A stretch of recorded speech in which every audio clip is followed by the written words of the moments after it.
Nous avons tendance à voir dans le monde d'aujourd'hui le résultat d'une longue évolution qui serait arrivée à son terme. Pourtant, le processus de l'évolution est toujours en marche et ne se résume pas à l'histoire d'un lointain passé peuplé de dinosaures ou d'hommes préhistoriques. Toutes les espèces vivantes, sans exception, continuent de se modifier, lentement, progressivement. C'est un cycle sans fin qui se poursuit de génération en génération. Les caractères génétiques et morphologiques se transforment, mais pas seulement. Les comportements changent eux aussi, car tout être vivant s'adapte en permanence au changement de son environnement. C'est le principe même de l'évolution en marche.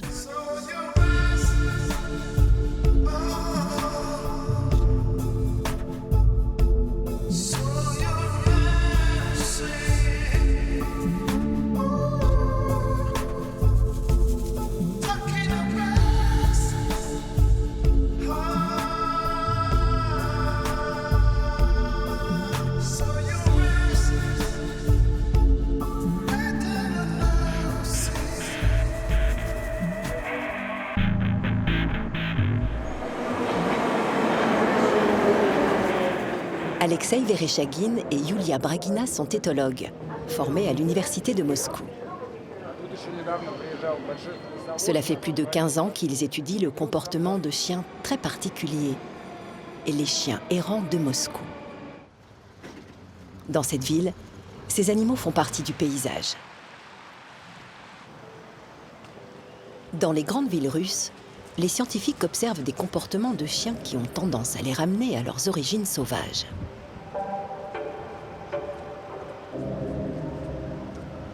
Comment ces chiens errants s'adaptent-ils au monde urbain ?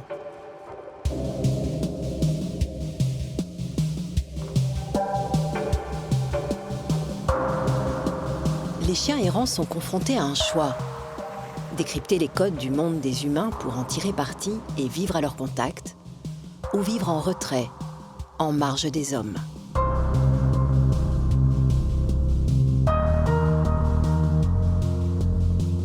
Moscou offre d'immenses zones abandonnées ou industrielles, non habitées, qui permettent à ces chiens de trouver des abris et d'y vivre sans être dérangés. Plus on s'éloigne du centre-ville, plus le contact avec les humains diminue et plus l'agressivité des chiens augmente.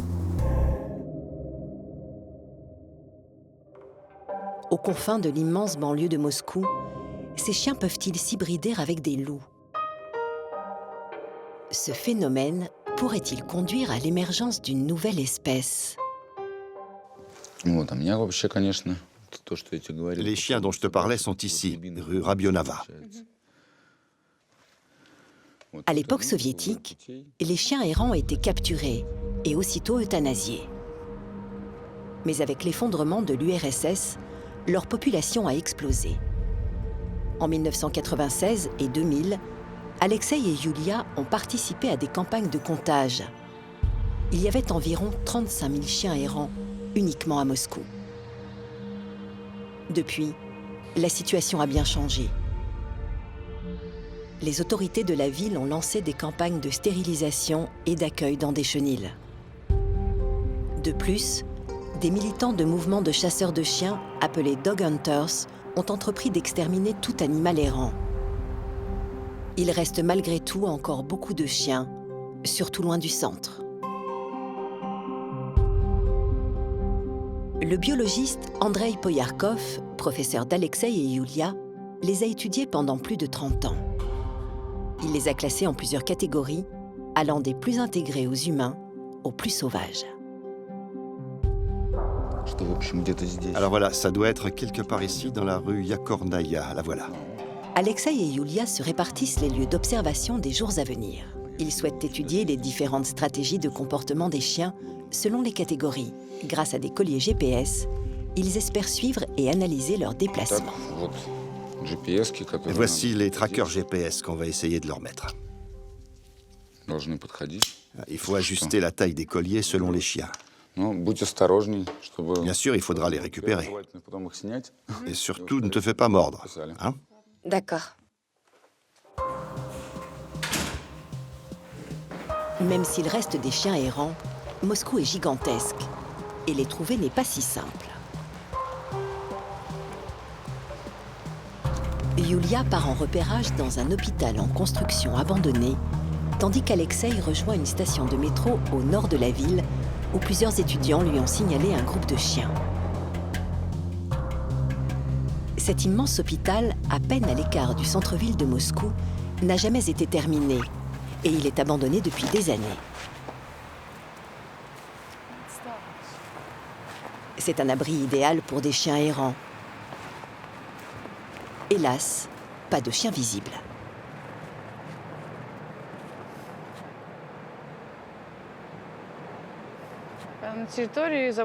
Dans l'enceinte de l'hôpital abandonné à Kovrino, il y a des empreintes de 2 chiens qui datent de cette nuit. Les premières sont plus grandes, les deuxièmes plus petites, à peu près de la taille de celle d'un renard.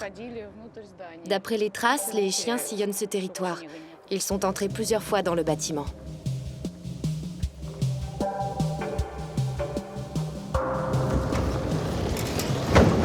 S'ils ont l'apparence de chiens de compagnie, les chiens errants ne le sont pas. Ils sont errants de génération en génération. Très rares sont les chiens de compagnie abandonnés qui entrent dans ces groupes et qui survivent plus de quelques mois. Dans le processus de l'évolution, les chiens errants occupent une place intermédiaire entre le loup et le chien de compagnie.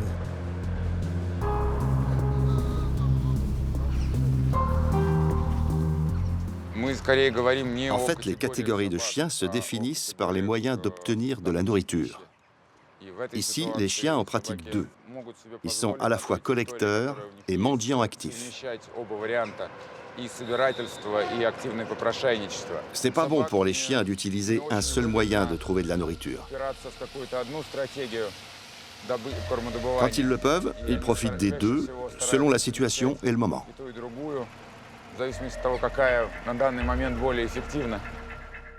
Ces chiens sont à la fois mendiants et collecteurs de déchets alimentaires. Ce sont eux qui se sont le plus adaptés au monde des humains. Ils utilisent toutes les opportunités.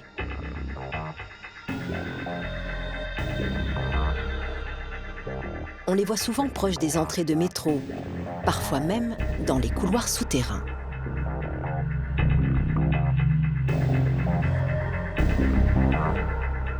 Ils ont appris à mendier leur nourriture et adoptent un comportement amical. En un coup d'œil, ils sont capables de détecter les humains susceptibles de leur donner à manger.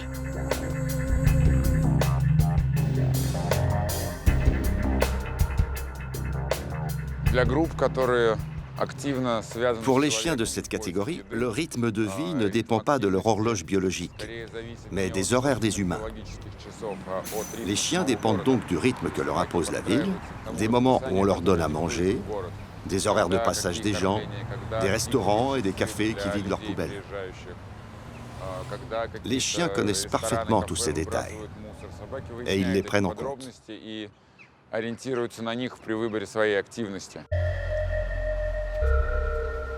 Chaque matin, de façon rituelle, les chiens arrivent près de la station de métro, s'installent sur un terre-plein hors du passage des humains et observent la situation.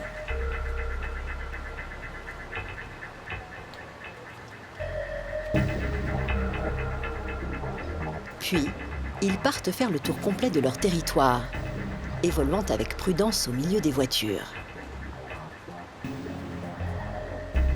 Ils analysent les nouvelles odeurs déposées par les chiens domestiques du quartier comme s'ils allaient aux nouvelles. Ce type d'action permet de renforcer la cohésion du groupe.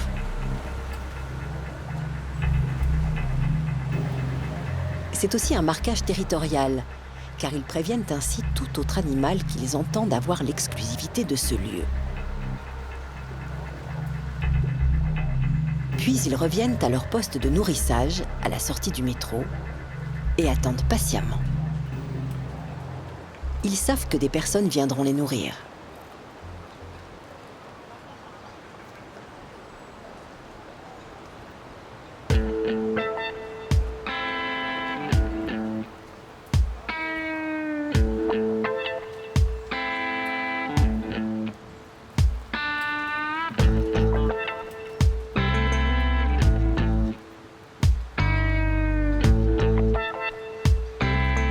qu'ils ont pris leur morceau de viande, ils vont s'installer sur le terre-plein en face, une partie de leur territoire où ils se sentent en sécurité.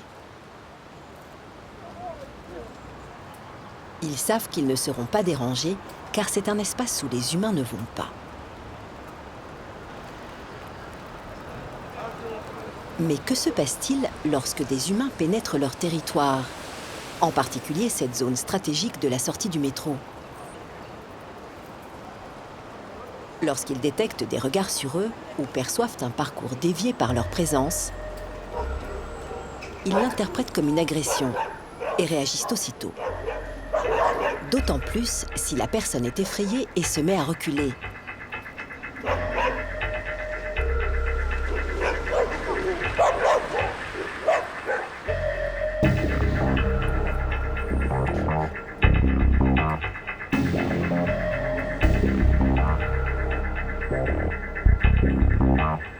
Juste après cette mini-victoire, ils se congratulent. Le plus souvent, ces conflits ne se développent pas. Ils aboient et c'est tout. Parce qu'ici, ils se trouvent dans l'endroit où ils se nourrissent. Ils le savent très bien. Ils ne veulent donc pas aggraver les conflits et créer une atmosphère agressive qui risquerait de se retourner contre eux. En revanche, un humain qui traverse leur espace sans se préoccuper d'eux n'est pas perçu comme un agresseur. C'est un non-événement détecté en une fraction de seconde.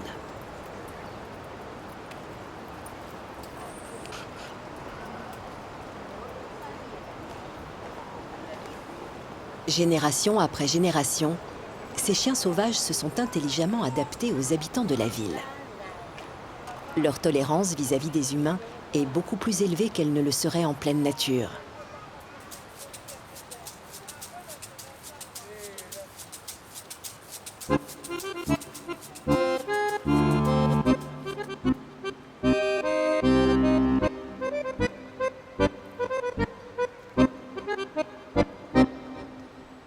De la même façon, les humains tolèrent les chiens errants, d'autant plus que les moscovites adorent les chiens.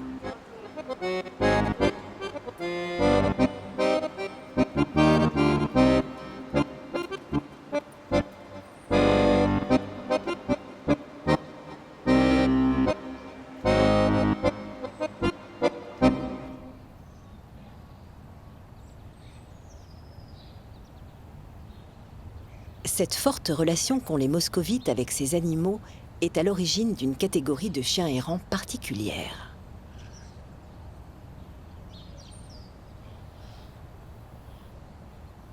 Alexei découvre 2 chiens qui vivent au pied de ces immeubles, selon un tout autre mode de vie.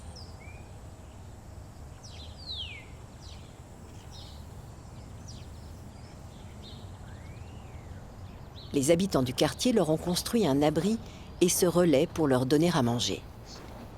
Ces chiens ne sont donc pas du tout mendiants. Ils n'ont pas à chercher leur nourriture.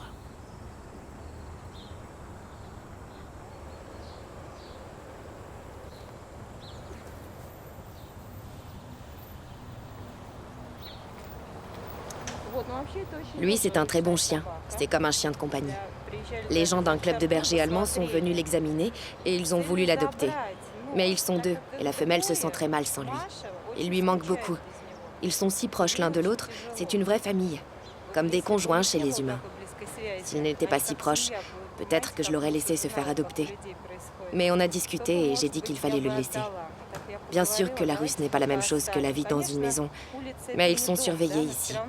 Ils ne sont pas abandonnés. On en prend soin.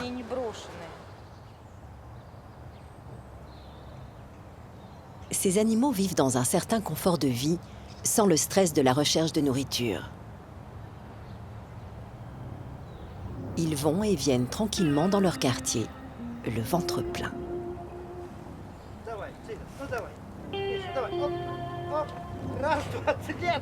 Cette catégorie de chiens errants reste malgré tout très présente à Moscou grâce à ces humains protecteurs.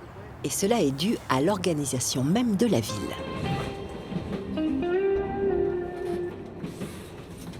Partout dans Moscou sont disséminés d'immenses garages de voitures, chantiers, usines, centrales électriques, avec autant de gardiens pour surveiller les lieux.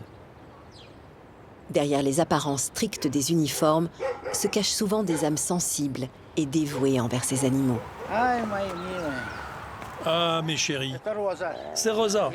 Je sais, c'est Rosa. Et oui, toi aussi, tu es ma chérie. Vous êtes tous mes chéris. Les scientifiques classent ces chiens errants dans la catégorie des chiens de garde.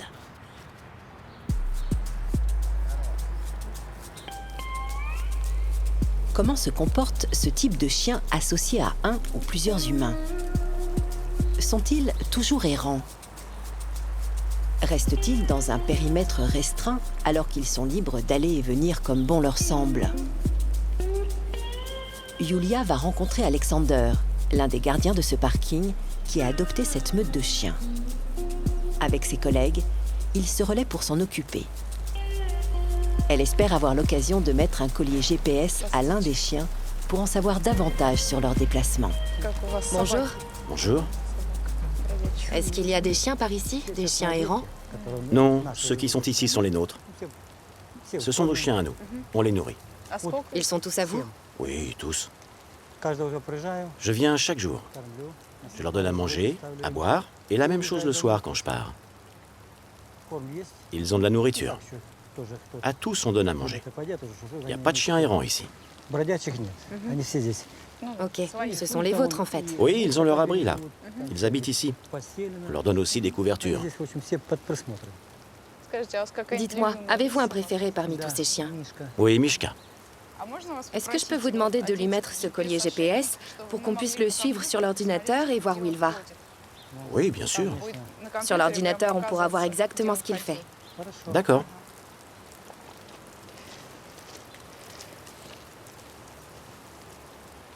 Où es-tu, mon chéri?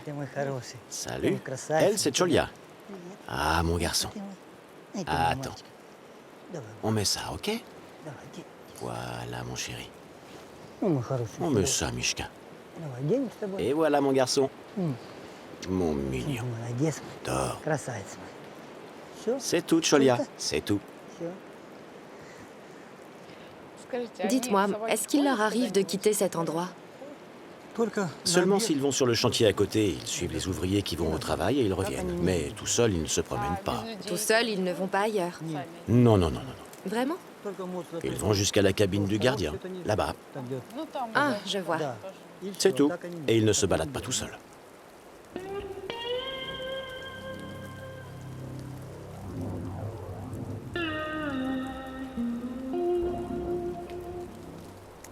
Si ces chiens ne quittent effectivement jamais ce parking, cela confirmerait leur changement de statut.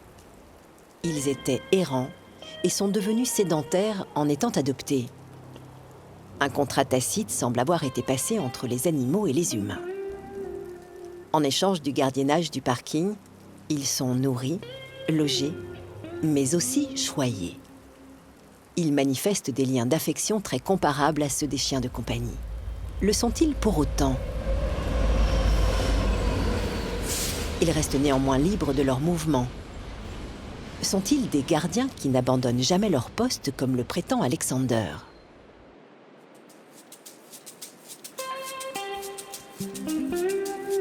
Alexei rend visite à Simbad, lui aussi gardien de garage, situé dans une autre partie de la ville.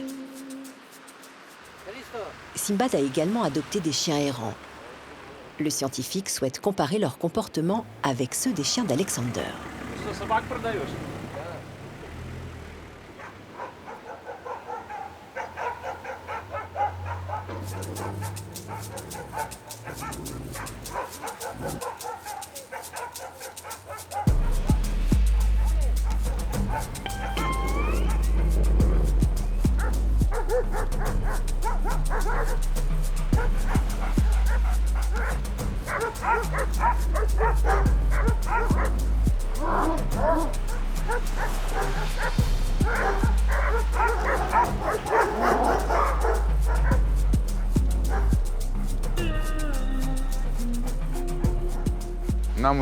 Ce conflit de frontières avec les chiens d'en haut est très intéressant, parce qu'ici la frontière est clairement déterminée.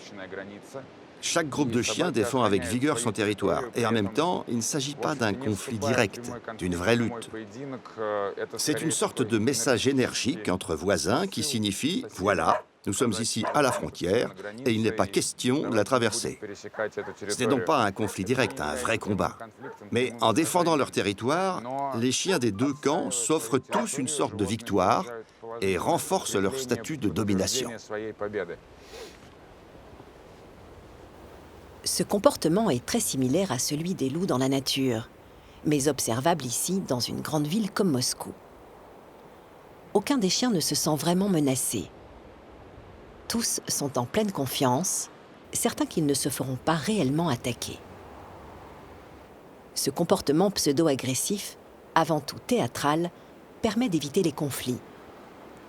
La paix règne puisque chaque clan reste sur son territoire.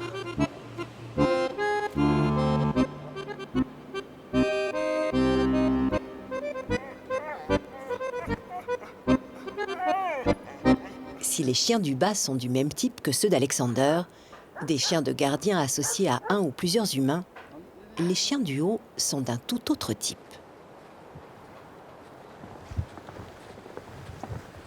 Je vais essayer de trouver les chiens du haut. C'est par là qu'ils passent pour aller sur les toits des garages. Ils doivent être ici quelque part. Ces chiens définis comme sauvages ne vivent pas du tout au contact des humains, mais les perçoivent comme une menace. Comme les loups, ils restent à l'écart et sont plus difficiles à localiser.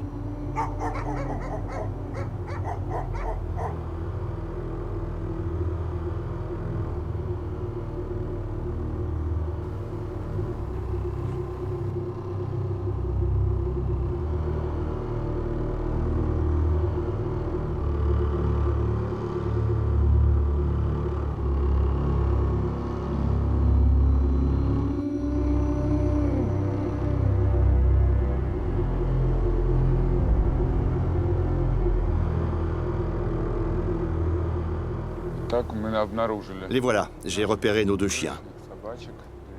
Ils sont vraiment grands, ils habitent ici, c'est sûr, dans cette forêt, juste à côté des garages.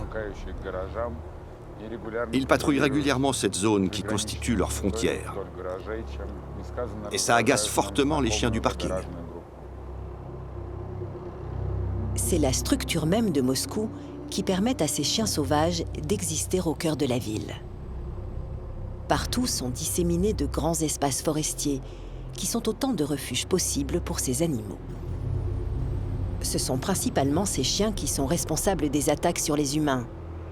Ils peuvent devenir très agressifs lorsqu'on pénètre leur territoire.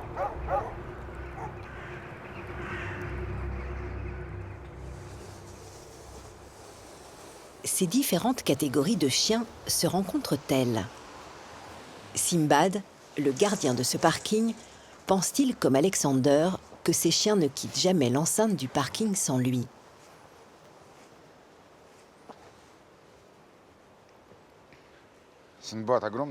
Simbad, j'ai un service à vous demander. Pouvez-vous mettre ce collier pour que l'on puisse savoir où le chien se déplace? Ok, Malish, n'aie pas peur, mon petit.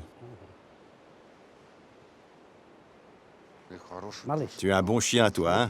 Tu sais ce que tu veux. Est-ce qu'il se balade autour des poubelles ou il reste toujours ici? Non, il ne quitte pas le parking. Ce chien, c'est vraiment un bon chien. Oui, je le vois bien. Il a un bon contact. Il est intelligent.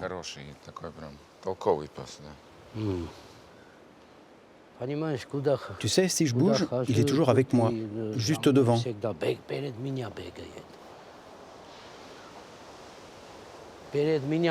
S'il voit que je m'éloigne, il revient vite. Non, il ne quitte pas l'enceinte du parking. S'il y a quelqu'un qu'il ne connaît pas, tout de suite il va voir et il aboie. Il garde l'enceinte. C'est mieux qu'une caméra. C'est son territoire, quoi.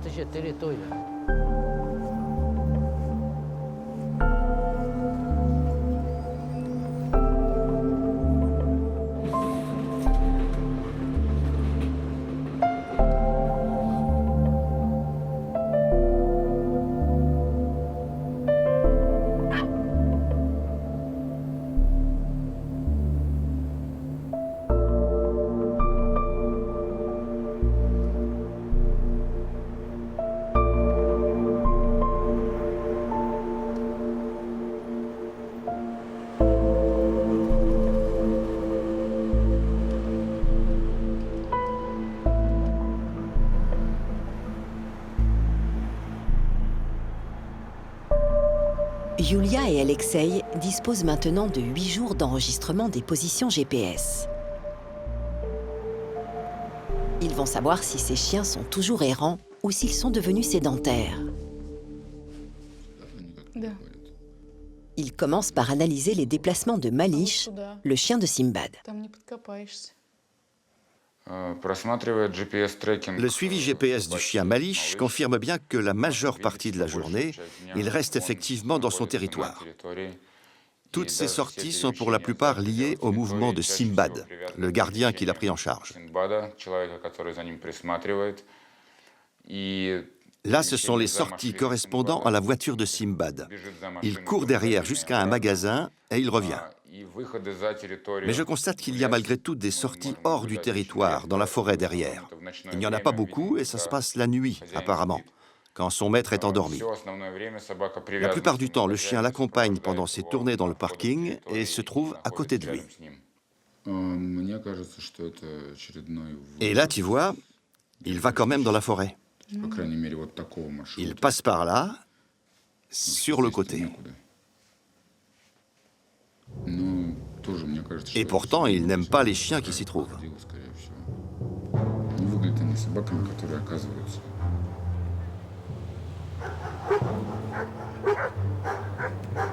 Les chiens de l'autre côté, ce sont les chiens sauvages de la forêt juste derrière.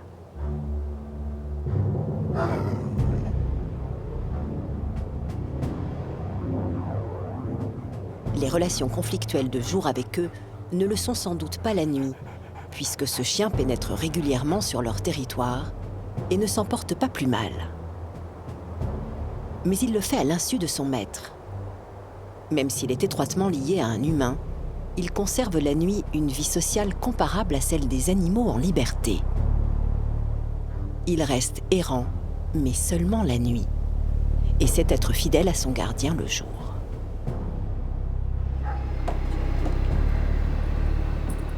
En est-il de même pour Mishka, le chien d'Alexander? Pour lui, la situation est différente, car Alexei et Yulia ont appris que l'un des chiens de ce groupe s'était fait tuer par balle il y a quelques semaines. Ce genre d'incident arrive régulièrement dans Moscou. D'ailleurs, un impact de balle est toujours visible entre les yeux de l'un des chiens.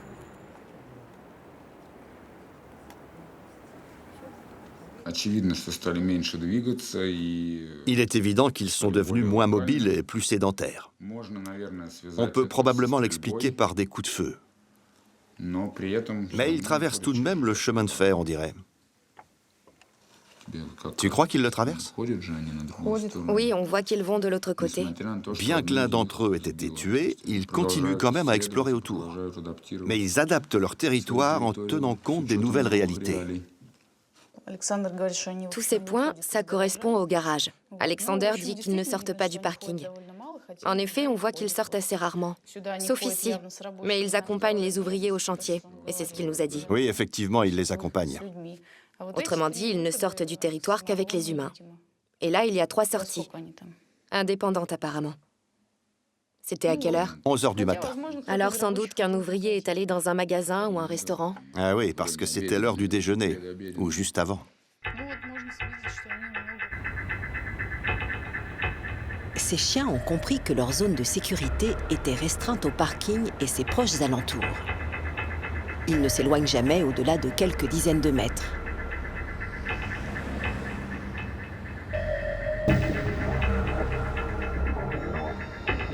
Ces animaux se sont adaptés au danger en rétrécissant leur territoire, ce qui reste tout à fait viable pour eux, car ils n'ont pas à chercher leur nourriture.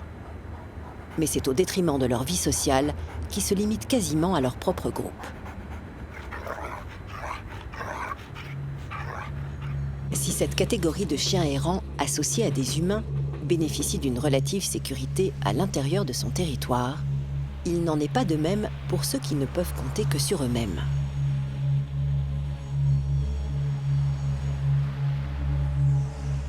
Ont-ils une stratégie pour prévenir le danger? Ce sont des animaux sauvages, et une hiérarchie très précise existe au sein de leur groupe, exactement comme chez les loups, mais avec une différence. les membres d'une meute de loups sont parents. Ici, les chiens sont issus de races différentes et ne se ressemblent pas. Chaque individu, pour intégrer le groupe, a dû faire allégeance au dominant. Et dans ce groupe, il y a bien un dominant. C'est lui. C'est toujours lui qui autorise les déplacements du groupe. De subtils comportements montrent la hiérarchie de la bande. Lui, c'est l'éclaireur. Lorsqu'il propose un déplacement, il se retourne.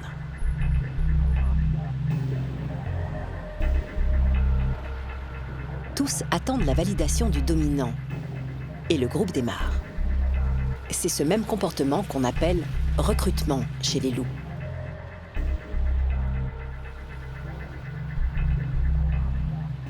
Chaque individu a un rang dans le groupe. Cette femelle noire avec sa queue en l'air montre son assurance. Le chien couleur fauve, plus bas dans la hiérarchie du groupe, baisse sa queue en s'approchant et montre ainsi sa soumission.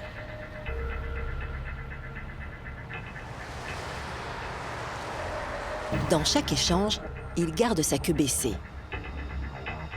Même dans le jeu, c'est la femelle qui domine.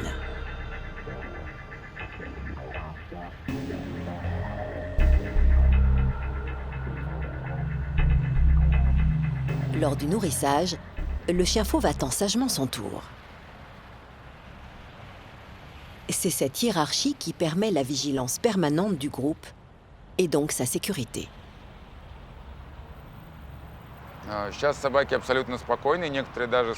Même quand ils se reposent, ils contrôlent toujours la situation, tout ce qui se passe autour d'eux. Et si quelqu'un apparaît, qui s'avère intéressant ou au contraire représenter un danger, n'importe quelle situation, alors ils vont réagir immédiatement. Ils ne perdent jamais le contrôle, même pas une seconde. Logiquement, ce groupe de chiens doit disposer d'un lieu à l'écart pour se reposer et relâcher cette tension. Les données GPS collectées pendant une semaine indiquent de nombreuses allées et venues entre la station de métro et une zone à quelques centaines de mètres plus au nord. D'après Alexei, il pourrait s'agir de leur abri. Je vais essayer de les suivre pour trouver leur cachette.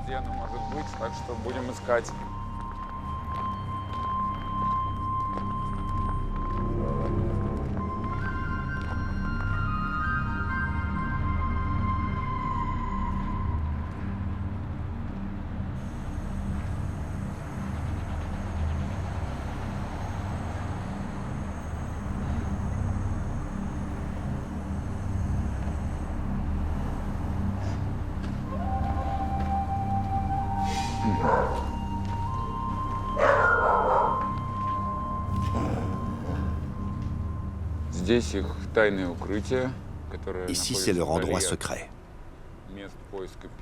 Il est éloigné de celui où ils se nourrissent. La fonction principale de cet endroit est de permettre le repos en toute sécurité, en se cachant, pour éviter toute attention, car les sources de la nourriture peuvent attirer d'autres chiens mendiants. Ici, les chiens préfèrent être entre eux, uniquement, sans autres chiens, ni humains. Et ce territoire est bien protégé. Dans la nature, les prédateurs ont exactement le même comportement. Leur refuge est toujours éloigné de leur zone de nourrissage. Malgré la domestication des loups commencée il y a plus de 30 000 ans, ces chiens ont conservé intact ce comportement. Les très nombreuses zones en friche ou abandonnées de la ville offrent aux chiens des abris où ils peuvent enfin baisser la garde face aux dangers de la vie urbaine, des autres meutes, des humains mal intentionnés, du froid intense.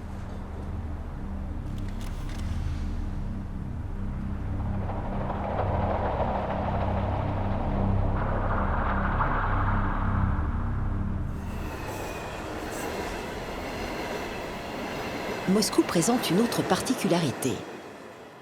Cette ville possède un gigantesque réseau de voies ferrées qui quadrillent les banlieues et qui relie entre elles les zones de friches et les forêts comme celles qui côtoient les garages de Simbad.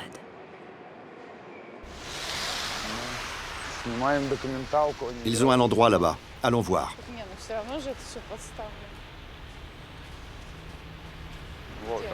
Tiens, juste en bas. Regarde, ils sont là.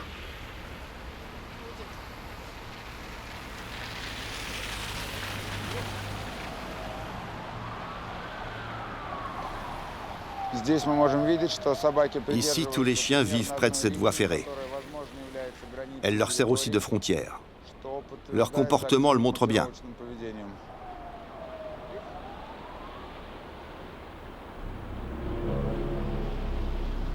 C'est dans ces grands espaces que l'on trouve la catégorie des chiens que les scientifiques qualifient de collecteurs sauvages. Dans ces zones très peu habitées, les possibilités de mendier sont très faibles. Les chiens ne peuvent se nourrir que de ce qu'ils trouvent. Car même s'ils sont sauvages, ils restent incapables de se nourrir en chassant par eux-mêmes. Ils sont entièrement dépendants des restes abandonnés par les humains. Les scientifiques estiment que la domestication du loup en chien a rendu leurs descendants dépendants des humains.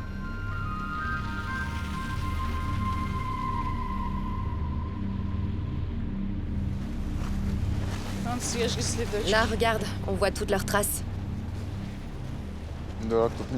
On voit bien qu'ils passent ici régulièrement.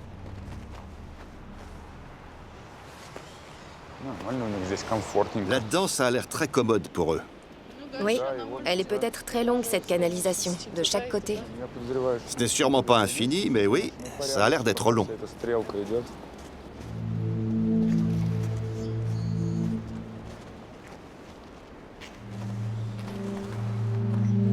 Je ne pense pas que quelqu'un vienne les empoisonner ici. Ils ne dérangent personne. Oui, tu as raison.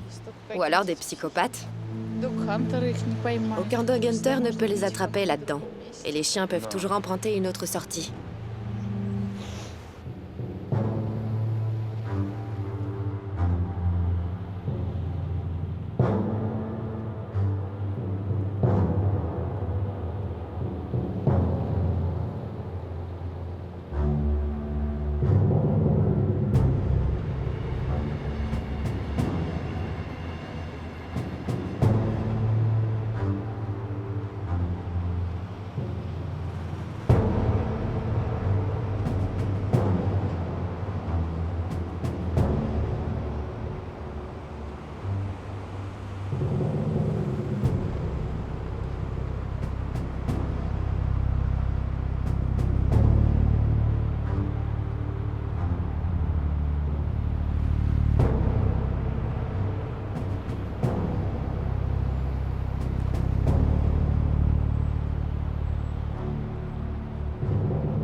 Alexei retourne seul dans une zone très excentrée de Moscou, dans laquelle il avait dénombré près de 200 chiens errants, lors du comptage réalisé en 2000.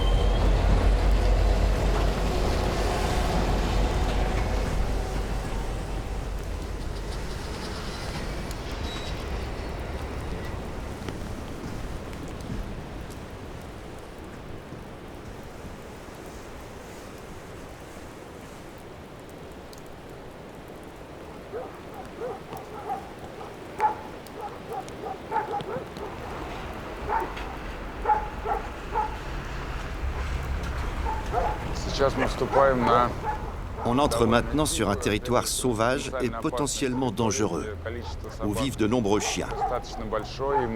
Tous ne sont pas amicaux en comparaison avec ceux du centre-ville.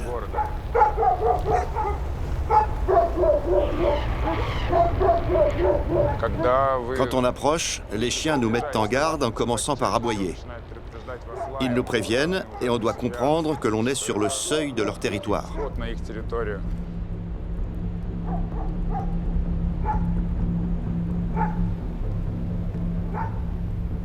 Ces chiens sauvages sont très méfiants envers les humains. Si l'on s'en approche trop brutalement et qu'ils se sentent menacés, ils n'hésitent pas à attaquer tous ensemble.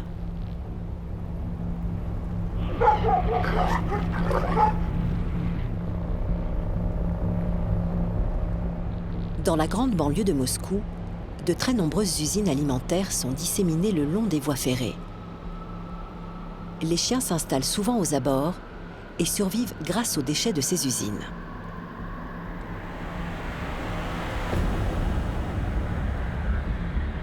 Aujourd'hui, il fait très froid avec cette pluie glaciale. Mais malgré tout, les chiens se déplacent beaucoup, cherchent de la nourriture et un abri. Chaque groupe a son propre planning de déplacement. Des trajets réguliers et quotidiens liés aux horaires des restaurants, à ceux des entreprises aux alentours et à l'enlèvement des ordures. Malgré l'hiver, ils ne cessent pas non plus de contrôler leur territoire et restent toujours à l'affût d'informations.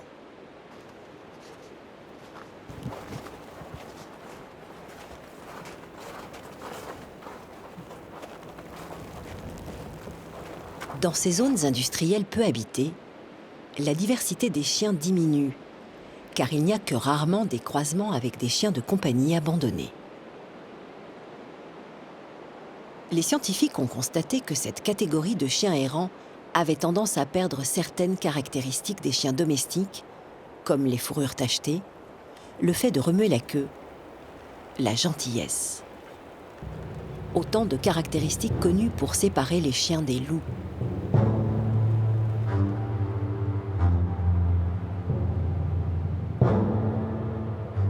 Ils observent également une homogénéisation de l'aspect des chiens errants. Une taille importante, une épaisse fourrure,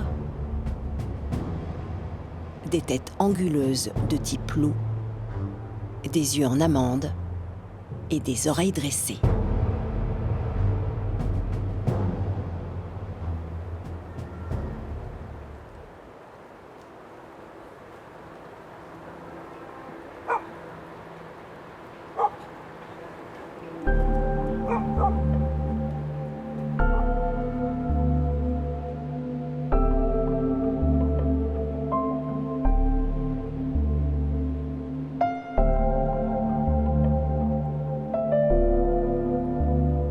La plupart des chiots ne parviennent pas à l'âge adulte.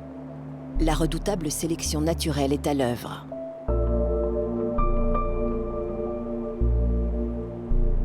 Qui sont les géniteurs et les ascendants de ces chiots?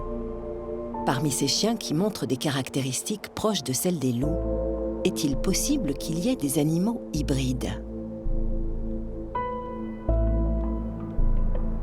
Dans quelles circonstances des chiens sont-ils susceptibles de rencontrer des loups?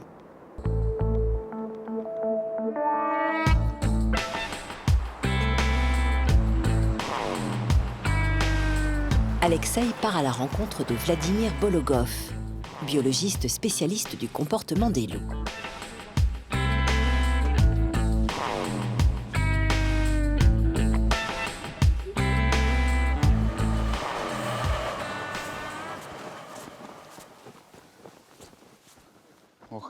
C'est pas facile de te trouver avec toute cette neige. Salut. Salut, ça va? Ça va bien. Très content de te voir. Du thé? Oui, avec plaisir. Il faut séparer les cas d'apparition artificielle des hybrides, lorsque l'homme veut obtenir une nouvelle espèce de chien, et l'apparition naturelle. Dans la nature, ce genre d'hybride est assez rare et n'influence que très peu la situation. Les hybrides apparaissent uniquement lorsque les loups ont quasiment disparu. Tu veux dire que ce phénomène est réel et peut survenir dans les endroits où le nombre de loups est très faible? Oui, absolument. Plus le nombre de loups diminue, et plus il y a de chiens actifs dans les forêts, plus il y a de chances de voir apparaître des animaux hybrides.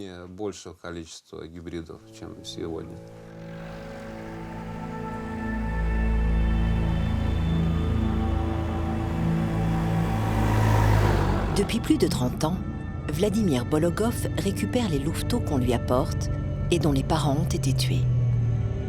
Il les nourrit jusqu'à l'âge adulte dans un immense enclos très à l'écart des humains, puis les réintroduit dans les zones où ils ont été exterminés.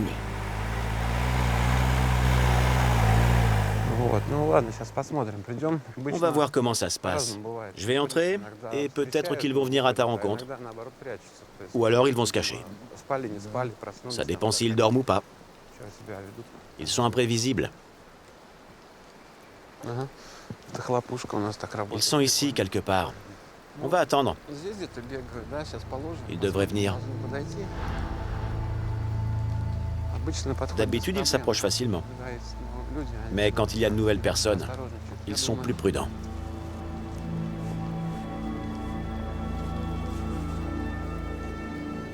À cause de la pression humaine, de la fragmentation de leur habitat et de la chasse, il ne reste qu'une faible population de loups en Russie, alors qu'il existe un très grand nombre de chiens, ce qui augmente les chances d'hybridation. Vladimir Bologov a dénombré jusqu'à 5000 chiens vivant sur un territoire équivalent à celui d'une seule meute de loups. Ce sont toujours les chiens mâles qui se reproduisent avec des louves, car ils cherchent des femelles en dehors de leur territoire, alors que les femelles chiens ou loups ne le quittent pas. Mais lorsqu'une louve se reproduit avec un chien, ces petits se développent en forêt, à l'écart des humains, et sont donc invisibles. Vladimir Bologov a eu l'occasion d'en observer quelques-uns. Quand on observe un hybride d'un chien et d'un loup, on remarque un comportement intermédiaire. Ce n'est déjà plus un chien, mais ce n'est pas encore un loup. Et du coup, on ne sait pas exactement à quoi s'attendre, parce qu'ils ne sont plus très proches des hommes, mais en même temps, pas autant éloignés que peuvent l'être les loups. Exactement. Les hybrides perdent la proximité avec les hommes, mais ils bénéficient de la puissance du loup, de ses dimensions, de sa voracité. Et avec tout ça, ils ont un esprit de chien. Et de plus, ils perdent la notion de peur de l'homme. Or, on sait bien que plus on communique avec un loup, plus on anéantit ce comportement chez lui, qu'il a de façon innée. Ce n'est bien sûr pas le cas du chien, qui lui a tendance à être insolent. Ouais. Et on a observé chez ces hybrides des comportements agressifs, comme des manifestations de colère, ou le désir de provoquer ou bousculer quelqu'un. En dehors même du comportement des hommes, le loup a de toute façon un désir permanent d'échapper aux hommes, s'il en a la possibilité, tandis que le chien ne l'a pas.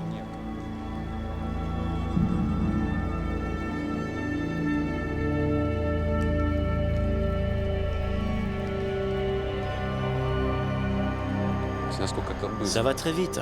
Il n'y a pas besoin de longues années pour remplacer le loup par le chien. C'est très simple.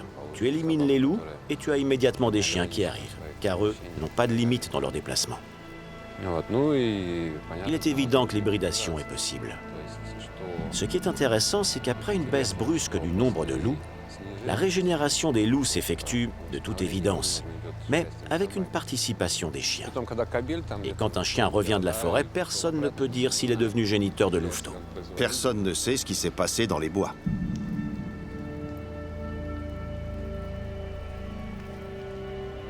Les chiens et les loups possèdent les mêmes types de génomes et peuvent donc avoir une descendance fertile. Mais les scientifiques ont montré que l'hybridation conduit à la perte de caractère d'adaptation indispensable à la vie dans le milieu sauvage et de fait à la disparition des hybrides.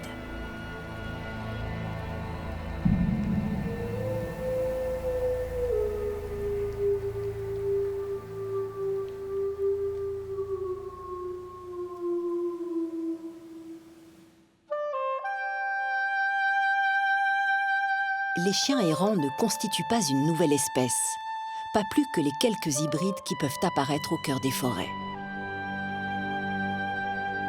Ils n'en sont pas moins une catégorie à part. Ces animaux ont conservé la plupart des comportements de leurs ancêtres les loups, ce qui leur permet de survivre. Mais ils en ont malgré tout perdu un, l'instinct de prédation, ce qui les rend totalement dépendants des humains. Ces animaux ont un avenir bien incertain. Ils sont les parias de la société des hommes.